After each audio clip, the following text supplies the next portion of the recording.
দেরিতে আসলে তার মাহফিলে জায়গা পাবে না, তার জন্য আমরা একদিন আগে থেকে আসছি। আমরা যেন ওয়াজটা তার বয়ান যেন আমরা ভালো করে শুনতে পারি বা বুঝতে পারি, তার জন্য আমরা একদিন আগে থেকে আসছি। একদিন রাত এখানে থাকবো, এই মাঠে একদিন কষ্ট করে হলেও তার বয়ান আমরা শুনবো এখানে। আমাদের পুরো লালমনিরহাট জেলাবাসীর গৌরব যে এই স্বাধীনতার পর আমরা কেবলমাত্র মিজানুর রহমান আজহারীকে পেয়েছি, এজন্য আমরা অত্যন্ত গৌরবিত। হ্যাঁ, আমাদের অনেক ভালো লাগতেছে এত বড় অনুষ্ঠান আমরা করতে পেরেছি। আমার বাসা কুড়িগ্রাম। আমি শুনেছিলাম আজহারীর তাফসীরুল মাহফিলে অনেক লোক সমাগম হয়, তা এই জন্য আমি একদিন আগেই আসছি, মাঠে থাকবো আজকে।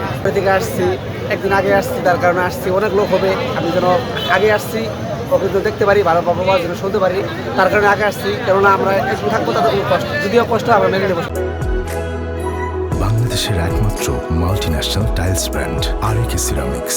মিজানুর রহমান আল আজহারীর মাহফিল কালকে সকলে আমরা দলে দলে যোগদান করে আমরা সফল করব এবং তার সম্মান যেন রক্ষা থাকে, তার জন্য আমরা সকলের সহযোগিতায় আমরা এই মাহফিলকে সফল করব। সে উত্তরবঙ্গের সর্বপ্রথম প্রথম তিনি লালমনিরহাট জেলার মধ্যে আসতেছেন।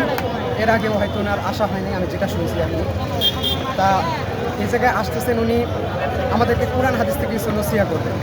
এই জায়গায় আমরা এত লোকের সমাগম হয়েছে, এটা শুধু তার কোরআনের যে দাওয়াতি কাজ করবে সেই সম্মানার্থে।